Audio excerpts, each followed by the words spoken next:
ನಾನಂತ ಒಂದು ಮಾತು ಹೇಳ್ಬೇಕಂತಂದರೆ ನಾನು ಒಬ್ಬಳೇ ಅಲ್ಲ ಕ್ಯಾಪ್ಟನ್ನು, 16 ಪ್ಲೇಯರ್ಸು ಸಹ ಕ್ಯಾಪ್ಟನ್ ನನ್ನ ಟೀಮಲ್ಲಿ. 48 ಸಮಥಿಂಗ್ ಏನೋ ಸ್ಕೋರ್ ಇತ್ತು ಅದನ್ನು ನಮ್ಮ ಕೋಚ್ ಏನಂತ ಹೇಳಿದ್ರಂದ್ರೆ 5 ಓವರ್ಸಲ್ಲಿ ಕಂಪ್ಲೀಟ್ ಮಾಡ್ಕೊಂಬರ್ಬೇಕಂತ ನಮಗೆ ಟಾಸ್ಕ್ ಕೊಟ್ಟಿದ್ರು. ನಾವು 3 ಓವರ್ಸಲ್ಲೇ ಕಂಪ್ಲೀಟ್ ಮಾಡ್ಕೊಂಡ್ಬಂದ್ವಿ. ನಮ್ಮ ಟೀಮಲ್ಲಿ ಯಾವ ಥರ ಅಂತಂತಂದರೆ, ಒಂದು ಕುಟುಂಬದಲ್ಲಿ ಒಂದು ಅಕ್ಕ ತಂಗಿರು 16 ಜನ ಯಾವ ಥರ ಇರ್ತಾರೋ ಆ ಥರ ಇರ್ತೀವಿ ನಾವೊಂದು ಟೀಮ್ನಲ್ಲಿ. ಕಪ್ ವಿನ್ ಆದ ತಕ್ಷಣ ನಾವು ಏನೇನು ಕಷ್ಟ ಬಿದ್ದಿದ್ವೋ ನಮ್ಮ ದೇಶದಲ್ಲಿ ಆ ಲಾಟ್ ಆಫ್ ಇನ್ಸಿಡೆಂಟ್ಸು, ಆ ಒಂದು ಕ್ಷಣಗಳೆಲ್ಲ ನನಗೆ ಆ ಗ್ರೌಂಡಲ್ಲಿ ಕಾಣಿಸ್ತಾ ಇತ್ತು.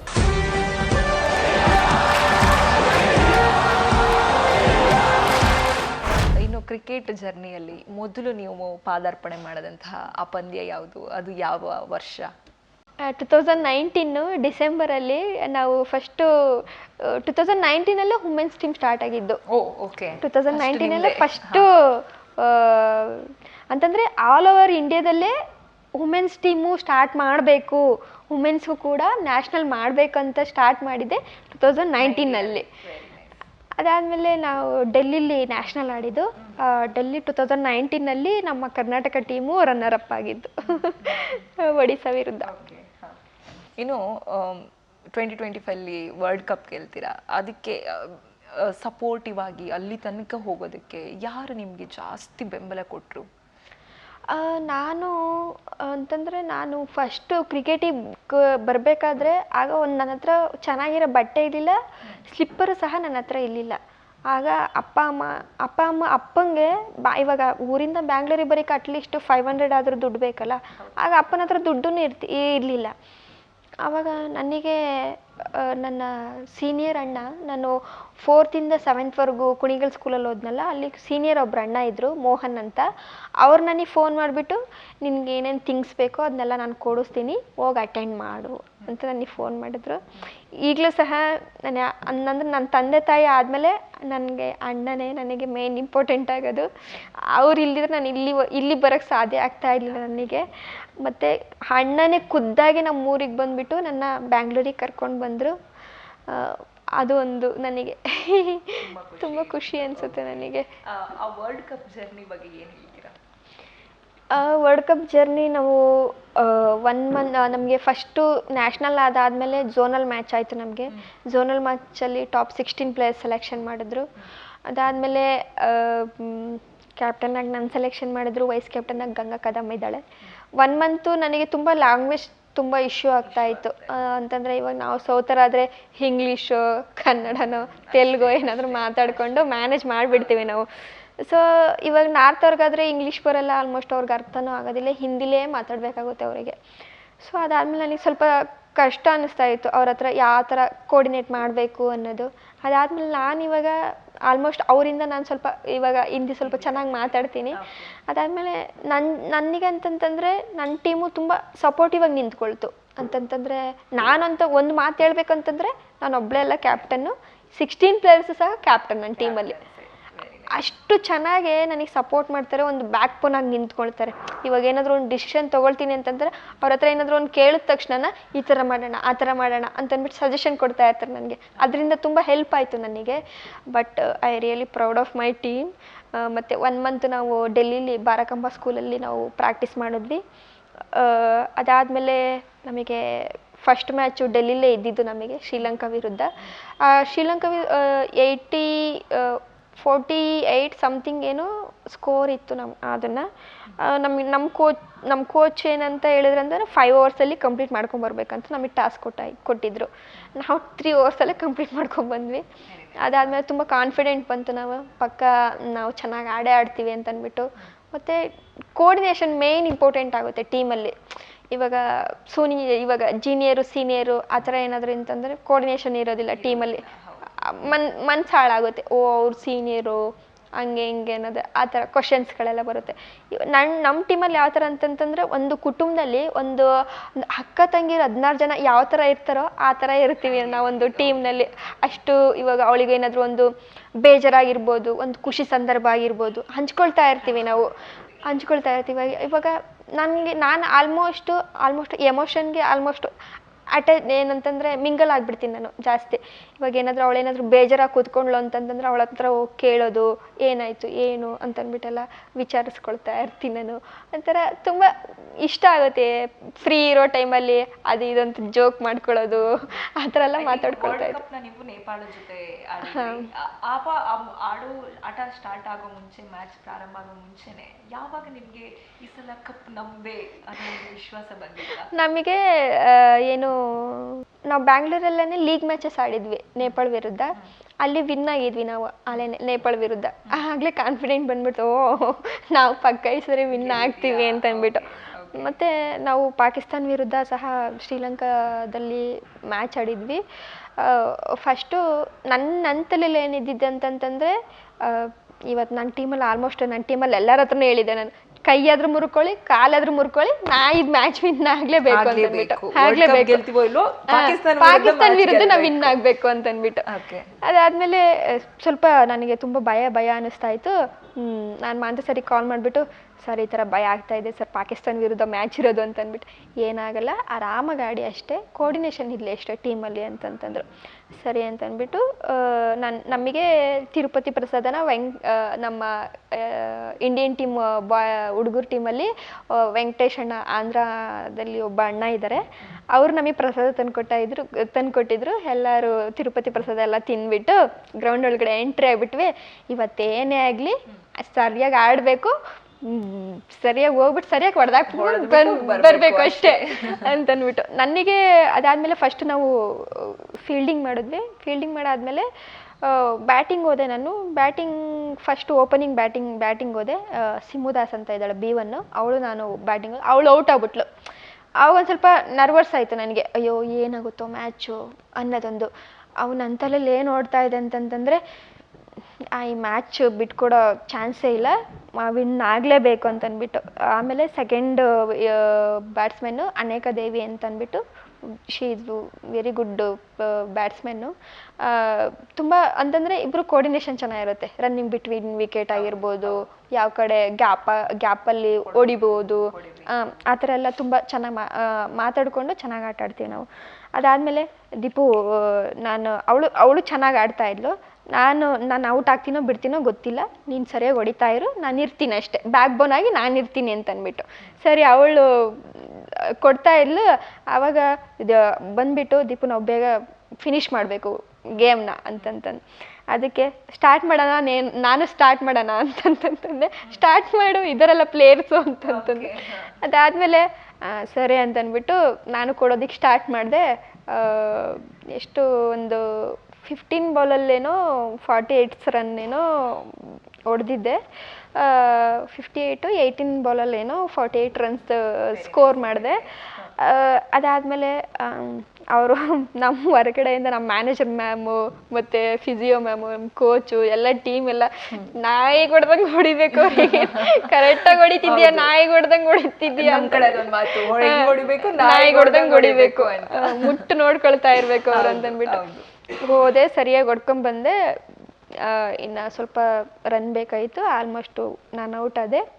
ಅನೇಕಂಗೆ ಹೇಳಿದೆ, ಹೊಡ್ಕೊಂಬಂದ್ಬಿಡಿ ಬೇಗ ಅಷ್ಟೇ, ಮುಗಿಸ್ಬಿಡೋಣ ಅಂತಂದ್ಬಿಟ್ಟು. ಫೈನಲಿ ವಿನ್ ಮಾಡ್ಕೊಂಡು ಬಂದ್ವಿ ಪಾಕಿಸ್ತಾನ. ಅದಾದಮೇಲೆ ಲಾಸ್ಟ್ ಮ್ಯಾಚಲ್ಲಿ ನಮಗೆ ಸ್ವಲ್ಪ ಲಾಸ್ಟ್ ಮ್ಯಾಚಲ್ಲಿ ಆಲ್ಮೋಸ್ಟ್ ನರ್ವಸ್ ಇದ್ದೇ ಇರುತ್ತೆ ನಮಗೆ. ಅದಾದಮೇಲೆ ಸರ್ ಹತ್ರ ಮಾತಾಡಿದೆ ನಾನು, ಸರ್ ಲಾಸ್ಟ್ ಮ್ಯಾಚು ಅಂತಂದ್ಬಿಟ್ಟು, ಏನೂ ಆಗಲ್ಲ, ಆರಾಮಾಗಿ ಆಡಿ, ದೇವ್ರಿದ್ದಾನೆ ನೋಡ್ತಾ ಇರ್ತಾನೆ ಅಷ್ಟೇ, ದೇವ್ರೊಂದು ಆಶೀರ್ವಾದ ಇರುತ್ತೆ ನಿಮ್ಮ ಮೇಲೆ ಅಂತಂದ್ಬಿಟ್ಟು. ಅದಾದಮೇಲೆ ಸರ್ ಹತ್ರ ಮಾಂತಿ ಸರ್ ಹತ್ರ ಮಾತಾಡಿದಾಗ ಏನೋ ಒಂಥರ ನನಗೆ ಮೈಂಡ್ ಒಂಥರ ರಿಲ್ಯಾಕ್ಸ್ ಅನಿಸುತ್ತೆ. ಆ ಥರ ಒಂದು ಸ್ಫೂರ್ತಿ ಮಾತುಗಳಾಡ್ತಾರೆ ನನ್ನ ಜೊತೆ. ಅದಾದಮೇಲೆ ನಾವು ಟಾಸ್ಕ್ ಅಂತ ಒಳಗಡೆ, ನನಗೇನಂತಂದರೆ ಒಳಗಡೆ ಫುಲ್ಲು ಭಯ ಆಗ್ತಾ ಐತೆ. ಅಯ್ಯೋ ಟಾಸ್ಕ್ ನಂದಾಗುತ್ತೋ ಇಲ್ಲ ಅವ್ರದ್ದಾಗುತ್ತೋ, ಪ್ಲ್ಯಾನ್ ಮಾಡ್ಕೊಂಬಿಟ್ಟಿದ್ದೀವಿ ನಾವು ಆಲೇನೆ, ಇದು ತೊಗೋಬೇಕಂತಂದ್ಬಿಟ್ಟು. ನಾ ಟಾಸ್ಕ್ ಅವ್ರದ್ದಾಗುತ್ತೋ ನಂದಾಗುತ್ತೋ ಅನ್ನೋದು ಫುಲ್ಲು ನರ್ವಸ್ಸು ನನಗೆ. ಅದಾದಮೇಲೆ ಟಾಸ್ಕ್ ನಾನು ಮಾಂತೆ ಸರ್ ಕೈ ಹಿಡ್ಕೊಂಡು ಹೋದೆ ಒಳಗಡೆ. ಕೈ ಹಿಡ್ಕೊಂಡೆ ನಾನು ಕಾಯಿನ್ ಫ್ಲಿಪ್ ಮಾಡಿದೆ. ಫೈನಲಿ ಟಾಸ್ಕ್ ವಿನ್ ಆಯಿತು ನಂದು. ವಿನ್ ಆದಾದಮೇಲೆ ಸರ್ ಒಂದೇ ಮಾತು ಹೇಳಿದ್ದು, ತಕ್ಷಣವೇ ಸರ್, ನಮ್ಮ ಮ್ಯಾಚ್ ವಿನ್ ಆಗ್ತೀವಿ ಮರಿ ಅಂತಂತಂದರು. ಆಗ ಸ್ವಲ್ಪ ಒಂಥರ ಏನೋ ಒಂಥರ ಮನ್ಸಿಗೆ ಸಮಾಧಾನ ಅನ್ನಿಸ್ತು. ಅದಾದಮೇಲೆ ನೇಪಾಳ್ ಟೀಮ್ನ ಆಲ್ಔಟ್ ಮಾಡಕ್ಕೆ ಹೋದ್ವಿ. ಫಸ್ಟ್ ಮೇನ್ ವಿಕೆಟ್ ಇದ್ದಿದ್ದು ಮೇಯ್ನು ಒಳ್ಳೆ ಬ್ಯಾಟ್ಸ್ಮೆನ್ನು ಬಿನೀತಾ ಅಂತ ಅಂದ್ಬಿಟ್ಟು ತುಂಬ ಚೆನ್ನಾಗಿ ಆಡ್ತಾಳೆ ಅವಳು. ಅವಳನ್ನ ಮೇಯ್ನ್ ವಿಕೆಟ್ ಆಲ್ಮೋಸ್ಟ್ ಟೀಮಲ್ಲೆಲ್ಲನ ಏನು ಮಾಡ್ತೀನೋ ನನಗೆ ಗೊತ್ತಿಲ್ಲ, ಅವಳು ಒಂದು ವಿಕೆಟ್ ತೆಗೆದುಬಿಡಿ ಅಷ್ಟೇ, ನನಗೆ ಏನು ಬೇಡ ಅಂತಂದ್ಬಿಟ್ಟು. MP ಹುಡುಗಿ ಇದ್ದಾಳೆ ಸುನೀತಾ ಸರಾಟೆ ಅಂತಂದ್ಬಿಟ್ಟು. ಅವಳು ಯಾವ ಥರ ಅಂತಂತಂದರೆ ನಾ ಅಷ್ಟು ಸೀರಿಯಸ್ಸಾಗಿ ಏನಾದರೂ ಹೇಳ್ದಾಗ ಓಕೆ ರಾಜಾಜಿ ನಾನು ಮಾಡ್ತೀನಿ ರಾಜಾಜಿ ಅಂತಂದ್ಬಿಟ್ಟು ಕಾಮಾಗಿರ್ತಾಳೆ ಅವಳು. ಅಂತಂದರೆ ಇವಾಗ ಟೀಮಲ್ಲೆಲ್ಲ ಆಲ್ಮೋಸ್ಟ್ ಎಲ್ಲ ಟೆನ್ಷನ್ನಲ್ಲಿದ್ದರೆ ಒಂದು ತುಂಬ ತಲೆ ಕೆಡಿಸ್ಕೊಂಡ್ಬಿಡ್ತಾರೆ, ಒಂದು ಗೇಮ್ ಚೇಂಜ್ ಆಗಿಬಿಡುತ್ತೆ ಅಂತಂದ್ಬಿಟ್ಟು ಆಲ್ಮೋಸ್ಟ್ ಕಾಮ್ನೆಸ್ ಆಗಿ ತೊಗೊಂಡು ಹೋಗ್ತಾ ಇರ್ತಾಳೆ. ಇವಾಗ ಗ್ರೌಂಡಲ್ಲಿ ಜೋಕ್ ಮಾಡೋದಾಗಿರ್ಬೋದು, ಆ ಥರ ಎಲ್ಲ ಮಾಡ್ತಾ ಇರ್ತಾಳೆ. ಸ್ವಲ್ಪ ಪ್ಲೇಯರ್ ಸ್ವಲ್ಪ ಮೈಂಡ್ ಸ್ವಲ್ಪ ಚೇಂಜ್ ಮಾಡೋದಕ್ಕೆ. ಸೊ ಆ ಥರ ಮಾಡ್ತಾ ಇದ್ದೆ.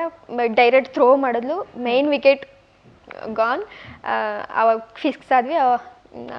ನಾವು ವಾಪಸ್ ತಗೊಂಡು ಹೋಗ್ತೀವಿ ನಮ್ಮ ಕಪ್ ಅಂತ ಅಂದ್ಬಿಟ್ಟು ಫೈನಲಿ ಕಪ್ ವಿನ್ ಆದ ತಕ್ಷಣ ನಾವು ಏನೇನು ಕಷ್ಟ ಬಿದ್ದಿದ್ವೋ, ನಾ ಅಪ್ಪ ಅಮ್ಮ ಯಾವ ಥರ ಕಷ್ಟ ಬಿದ್ದಿದ್ರು, ಒಂದು 2025ನಲ್ಲಿ ಆಲ್ಮೋಸ್ಟು ನಮ್ಮ ದೇಶದಲ್ಲಿ ಲಾಟ್ ಆಫ್ ಇನ್ಸಿಡೆಂಟ್ಸು, ಆ ಒಂದು ಕ್ಷಣಗಳೆಲ್ಲ ನನಗೆ ಆ ಗ್ರೌಂಡಲ್ಲಿ ಕಾಣಿಸ್ತಾ ಇತ್ತು. ಯಾವ್ಯಾವ ಕ್ಷಣಗಳಾದವು ಒಂದು ಆಡ್ತಾ ಇದ್ದಾಗ ಇವಾಗ ಎಲ್ಲ ಕ್ಷಣಗಳಾಯ್ತಲ್ಲ, ಏನೇನು ಇನ್ಸಿಡೆಂಟ್ಸ್ ಆಯ್ತಲ್ಲ, ಆ ಒಂದು ಕ್ಷಣಗಳೆಲ್ಲ ನನಗೆ ಆ ಗ್ರೌಂಡಲ್ಲಿ ಕಾಣಿಸ್ತಾ ಇತ್ತು. ನಮ್ಮ ಇಂಡಿಯಾದಲ್ಲಿ ಈ ಥರ ಎಲ್ಲ ಆಯ್ತಲ್ಲ, ನಾನು ನೋಡಿದ್ಬಿಟ್ಟು ನಮ್ಮ ಇಂಡಿಯಾ ಕಪ್ ತಗೊಂಡು ಹೋಗ್ಬೇಕು ಅವ್ರಿಗೋಸ್ಕರ ಅಂತಂದ್ಬಿಟ್ಟು. ಅದಾದಮೇಲೆ ಫೈನಲಿ ನಾವು ವಿನ್ ಆದ್ವಿ. ಅದು ನಾವು ಸೋಲ್ಜರ್ಸ್ ಇಷ್ಟು ಒಂದು ಸೇಫಾಗಿ ಇದ್ದೀವಿ ಅನ್ನೋದಕ್ಕೆ ಒಂದು ಕಾರಣ ಸೋಲ್ಜರ್ಸ್. ಅದು ಮೇನ್ ಈ ಒಂದು ವರ್ಲ್ಡ್ ಕಪ್ ನಾನು ಸೋಲ್ಜರ್ಸ್ಗೆ ಡೆಡಿಕೇಟ್ ಮಾಡ್ತೀನಿ ಮೇಯ್ನಾಗಿ. ಮತ್ತು ತುಂಬ ಎಮೋಷನ್ ಆದ್ವಿ ವಿನ್ ಆದ ತಕ್ಷಣ. ನನ್ನ 16 ಪ್ಲೇಯರ್ಸ್ ಅಪ್ಪ ಅಮ್ಮ ನೆನಪಾದ್ರು ನನಗೆ. ಮತ್ತು ಕ್ಯಾಬಿ ಸಮರ್ಥನಂ ತುಂಬಾ ಹಾರ್ಡ್ ವರ್ಕ್ ಮಾಡಿದೆ. ಇವಾಗ ಒಂದು ವರ್ಲ್ಡ್ ಕಪ್ ಕಂಡಕ್ಟ್ ಮಾಡ್ಬೇಕಂತಂದ್ರೆ ಅದು ತುಂಬ ಈಸಿ ಮಾತಲ್ಲ. ಹಾರ್ಡ್ ವರ್ಕ್ ಮಾಡಿದ್ದಾರೆ, ಡೇ ಆ್ಯಂಡ್ ನೈಟ್ ಅಂದೇನೆ. ಧೀರಜ್ ಸರ್ ಆಗಿರ್ಬೋದು, ಭಾಸ್ಕರಣ್ಣ ಆಗಿರ್ಬೋದು, ಲೋಕೇಶ್ ಆಗಿರ್ಬೋದು, ಆಲ್ ಮತ್ತು ನಿರಂಜನ್ ಸರ್ ಆಗಿರ್ಬೋದು, ತುಂಬ ಜನ, ಎಷ್ಟೊಂದು ಜನ ಇದ್ದಾರೆ. ಇನ್ನು ಕ್ಯಾಬಿ ಮತ್ತು ಸಮರ್ಥನಂ ಎಂಪ್ಲಾಯೀಸ್ ತುಂಬಾ ಕಷ್ಟ ಬಿದ್ದಿದ್ದಾರೆ.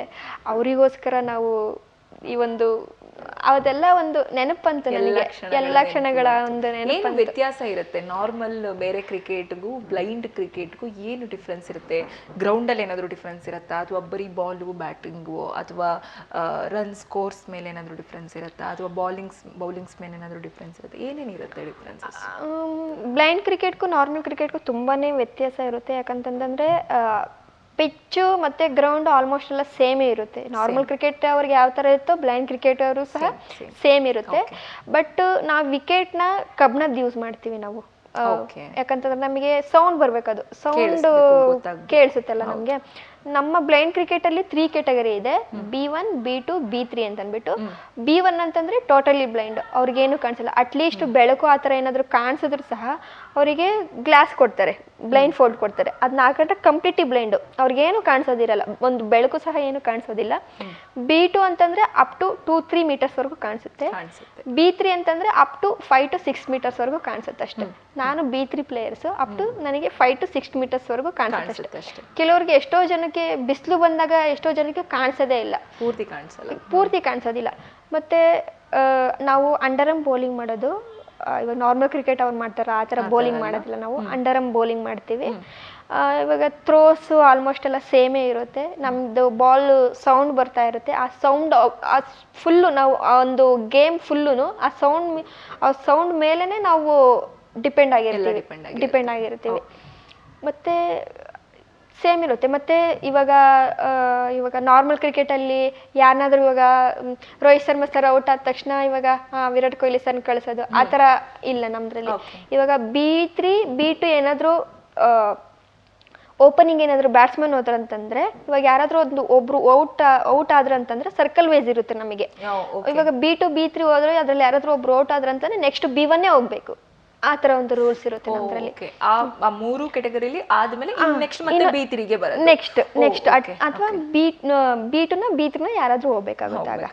ಅದಾದ್ಮೇಲೆ ಮತ್ತೆ B1ಗೆ ನಾವು ಒಂದೇನಾದ್ರೂ ಹೋದ್ರೆ 1+1 ಆಗುತ್ತೆ ಅವ್ರಿಗೆ ರನ್ನು. ಆ ಥರ ಮೈನಸ್ ಪಾಯಿಂಟ್. ಇವಾಗ ಏನಾದ್ರು 4 ಬೌಂಡ್ರಿ ಏನಾದ್ರು 4 ಬೌಂಡ್ರಿ ಹೊಡೆದ್ರೆ 8 ರನ್ ಅವರಿಗೆ. ಆ ಥರ ಈ ಥರ ಪ್ಲಸ್ ಮೈನಸ್ಗಳು ಜಾಸ್ತಿ differences. Okay, so complete almost ನಿಮ್ಮ ಎಲ್ಲಾ ಜರ್ನಿಗಳು ಕವರ್ ಆಗಿದೆ. ಇನ್ನು ಮುಂದಿನ ದಿನಗಳಲ್ಲಿ ನಿಮ್ಮ ಮುಖ್ಯ ಗುರಿ ಏನಿದೆ? ಮುಂದೆ ಏನು ಮಾಡಬೇಕು, ಏನು ಸಾಧಿಸ್ಬೇಕು ಕ್ರಿಕೆಟಲ್ಲೋ ಅಥವಾ ಬೇರೆ ಇನ್ನೊಂದರಲ್ಲೋ ಏನು ಸಾಧಿಸ್ಬೇಕು ಅಂತ ಅಂದ್ಕೊಂಡಿದ್ದೀರಾ?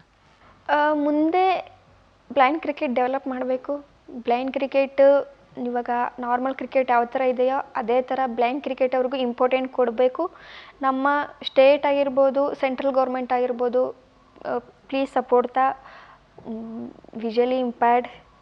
ಅವರು ಸಹ ನಾರ್ಮಲ್ ಅವರು ಯಾವ ಥರ ಅಚೀವ್ ಮಾಡ್ತಾರೋ ಅದೇ ಥರ ನಾವು ಸಹ ಮಾಡ್ತೀವಿ. ಮತ್ತು ನನ್ನ ಆಸೆ ಇರೋದು IAS ಆಗಬೇಕಂತ ಅಂದ್ಬಿಟ್ಟು ಖಂಡಿತ ಪ್ರಿಪ್ರೇಷನ್ ಮಾಡೇ ಮಾಡ್ತೀನಿ. I do best. ಇಷ್ಟು ನಿಮ್ಮ ಆಸೆಗಳು. ಓಕೆ, ನಾನೊಂದಿಷ್ಟು ಒಂದು 5 ಒನ್ ವರ್ಡ್ ಕ್ವಶನ್ ತೊಗೋತೀನಿ. ಆ 1 ವರ್ಡ್ಗೆ ನೀವು 1 ವರ್ಡಲ್ಲೇ ನಂಗೆ ಆನ್ಸರ್ ಮಾಡಬೇಕು. ಓಕೆನಾ? ಓಕೆ, ಫಸ್ಟು 2025 ವರ್ಲ್ಡ್ ಕಪ್ ಅಂದರೆ ಅದಕ್ಕೆ ನೀವು 1 ವರ್ಡಲ್ಲಿ ಏನು ಬೇಕಾದ್ರು ನಿಮ್ಮ ಕನ್ಸಿಗೆ ಹೇಳ್ಬೋದು. ಅಂದರೆ ಅದೊಂದು ಡ್ರೀಮ್ ಆಗಿತ್ತು, ಏನಾದರೂ ನಿಮ್ಮ 1 ವರ್ಡ್ ಕ್ವಶನ್. ಓಕೆ, ತಗೊಳ್ಳೋಣ. Okay, 2025 world cup dream. Okay, ನಿಮ್ಮ ಅಪ್ಪ ಅಮ್ಮ? ದೇವರು. ಓಕೆ, ನಿಮ್ಮ ತಮ್ಮಂದರು? ನನ್ನ ತಮ್ಮಂದಿರು ಸಪೋರ್ಟರ್ಸ್ ಅಷ್ಟೇ. Okay, cricket? Cricket life. Okay, Virat Kohli sir? Virat sir inspiration. Okay, yes, very nice. ತುಂಬ ಖುಷಿ ಆಯಿತು ನಿಮ್ಮೊಂದಿಗಿನ ಈ ಒಂದು ಸ್ಮಾಲ್ ಸಮಯ ನಾನು ಕಳೆದೆ ಇಂಟರ್ವ್ಯೂಯಲ್ಲಿ. ನಿಮ್ಮ ಜರ್ನಿ ಬಗ್ಗೆ ಏನು ನನ್ನ ಜೊತೆ ಶೇರ್ ಮಾಡಿದ್ರಿ, ತುಂಬ ಖುಷಿ ಅನ್ನಿಸ್ತು. ನಿಮ್ಮ ಮುಂದಿನ ದಿನಗಳಿಗೆ ತುಂಬ ಒಳ್ಳೆಯದಾಗಲಿ. ಆ ದೇವರು ತುಂಬ ಶಕ್ತಿ ಕೊಡಲಿ ನಿಮಗೆ. ಇನ್ನಷ್ಟು ಸಾಧನೆಗಳನ್ನ ಮಾಡಿ ನಮ್ಮ ಭಾರತಕ್ಕೋಸ್ಕರ, ನಮ್ಮ ರಾಜ್ಯಕ್ಕೋಸ್ಕರ ಇನ್ನಷ್ಟು ಸಾಧನೆ ಮಾಡಿ ಇನ್ನಷ್ಟು ಬೆಳೀರಿ. ನಿಮ್ಮ ಪರ್ಸ್ನಲ್ ಗ್ರೋತ್ ಕೂಡ ತುಂಬ ಚೆನ್ನಾಗಾಗಲಿ. ಆ್ಯಂಡ್ 100% ನೀವು ಎಲ್ರಿಗೂ ಕೂಡ ಒಂದು ರೀತಿಯಲ್ಲಿ ಇನ್ಸ್ಪಿರೇಷನ್. ಯಾಕಂತಂದರೆ ಜನ ಕಾರಣಗಳನ್ನು ಹುಡುಕ್ತಾ ಇರ್ತಾರೆ ತಪ್ಪಿಸ್ಕೊಳ್ಳಿಕ್ಕೆ. ಅದಾಗಲ್ಲ, ಇದಾಗಲ್ಲ ಅನ್ನುವಂತಹ ಕಾರಣಗಳನ್ನು ಹುಡುಕುವಂಥ ಕಾಲದಲ್ಲಿ ಬಡತನ ಇದ್ದು, ಒಂದು ಕಣ್ಣಿನ ಸಮಸ್ಯೆ ಇದ್ರೂ ಆದರೂ ಕೂಡ ಸಾಧನೆ ಮಾಡಿದ್ದೀರಾ ಅಂತಂದರೆ 100% ಎಲ್ರಿಗೂ ಕೂಡ ಒಂದು ರೀತಿಯಲ್ಲಿ ಇನ್ಸ್ಪಿರೇಷನ್. ನಿಮ್ಮ ಜೊತೆ ಈ ಸ್ಮಾಲ್ ಸಮಯ ತುಂಬ ಖುಷಿ ಕೊಡ್ತು. Thank you. ಆ್ಯಂಡ್ ನಿಮ್ಮ ಮುಂದಿನ ಎಲ್ಲ ಸಾಧನೆಗೆ, ಮುಂದಿನ ಎಲ್ಲ ಕ್ಷಣಗಳಿಗೆ ಆಲ್ ದಿ ಬೆಸ್ಟ್. ಒಳ್ಳೆಯದಾಗಲಿ. Thank you. ಎಸ್, ಇಷ್ಟು ನಮ್ಮ ದೀಪಿಕಾ TC ಅವರ ಮಾತುಗಳು, ಅವರ ಲೈಫ್ ಜರ್ನಿ.